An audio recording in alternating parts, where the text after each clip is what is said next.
flu vaccine. So maybe we open up the door for vaccination and a little pot. And on that happy note, while people can get high and get their shots, I'm just going to wrap up this conversation right now. Gentlemen, thank you very much. That's going to get me in a lot of trouble. Thank you, Dr. Alan St. Pierre and Dr. Paul Doring, thank you very much.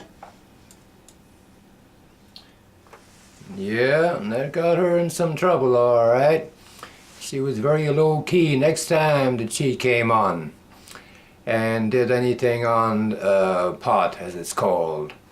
Anyway, we are facing some major questions, as we know, in our time, and we're going to be talking about the elephant in the living room, what it is.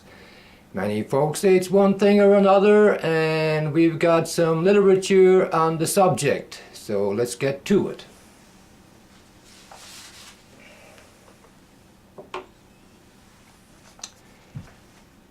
Jim Crow still stalking the land. Look through the telescope with Galileo. Science looks through the eyes of behavior at an entity and arrives at verifiable facts about same as Galileo did observing movement of stars, sun and other planets, shattering belief of authorities of his day, in this case Roman Catholic pride and prejudice, as it turned out to be. An apology was issued by Pope John Paul II some 247 years later, I believe it was.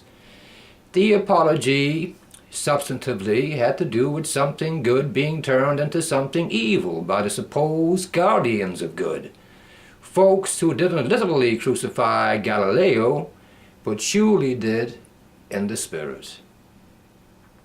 Truth went out through a pious scientist. Not too many of those around.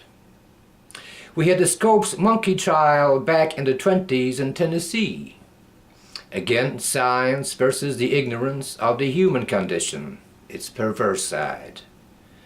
Jim Crow laws came out of that fearful ignorance, laws designed to keep African Americans enslaved.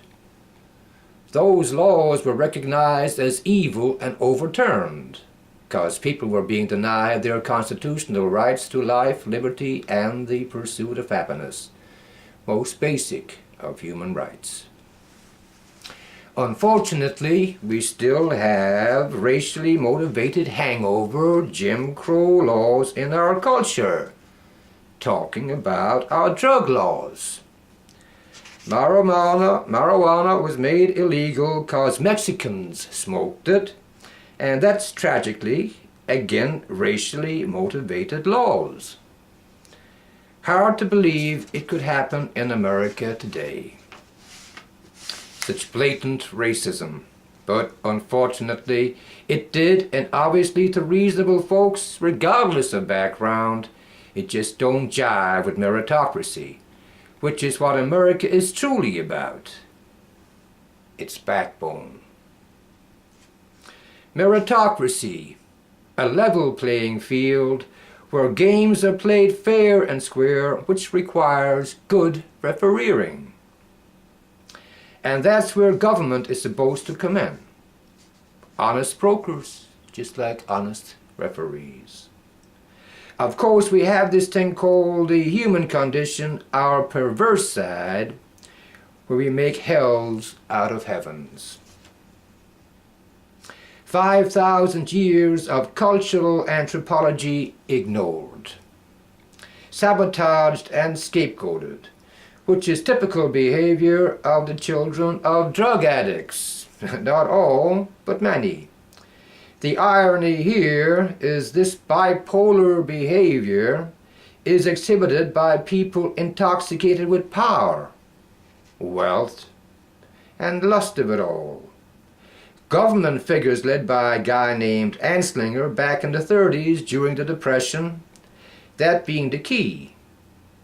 Anslinger used propaganda imitating Goebbels, master propagandist in Hitler's Germany.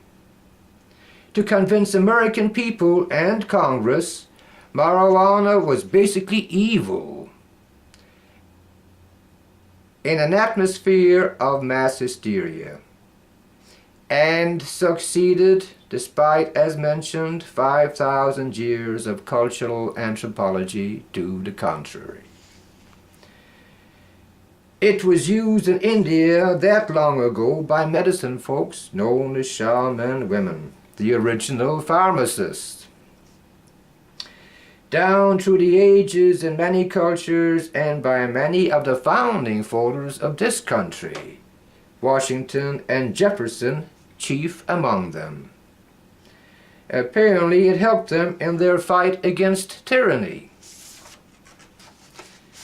Susan B. Anthony was tried and found guilty in Canandaigua Court, New York, for daring to vote in the 1870s. In court, she made this prophetic statement: "Disobedience to tyranny is obedience to God." Now, that's quite a civil rights statement, and it's quite a theological statement of the civil rights of people coming from Susan B. Anthony back in those days. And we'll be getting back to American theology as well too, because that's involved with all of these questions right here. Whose authority are we listening to? The part of civil rights back to Jim Crow drug laws and why marijuana was used to force Mexicans, our neighbors to the south, out of U.S. Okay, I'm going to have to get organized a little bit here. The U.S. There we go.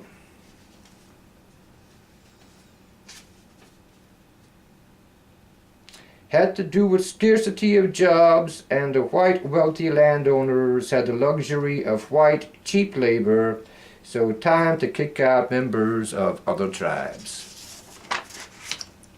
Because that's what this really was, tribalism. Again, the human condition, played out by every group one way or another. Proof of that is vast majority of people in Mexican government cooperating with oppression of their own people. Cooperating with the likes of Andrew Hearst, media mogul who had 800,000 acres of land in Mexico, liberated by Zapata and his marijuana smoking revolutionaries, similar to America's. How's about that for irony? So Hearst used his media empire to spew his venom, and succeeded with the southwestern wealthy landowner support. Same's true for African American community. Cocaine was made illegal cause some, quote, good old southern boys with KKK mentality decided those, quote, damn niggers with their big pricks violating innocent women, white women. That is the ugliness of that stereotype in its baldness, its nakedness. Don't know how else to bring the point across except to put it that way to try and wake people up, because they sure are asleep right now on this subject. Anyway. Okay, no need to flesh out the ugliest of sexual racist stereotypes. I'm afraid I had to. And this to violate, oh, okay, did that. Question is, why are African Americans cooperating in their own oppression? Same as Latinos and Native Americans. So this isn't just about white perversity, but black, brown, yellow, red, male, female. In other words, human, since there's really only one race, and that's the human race.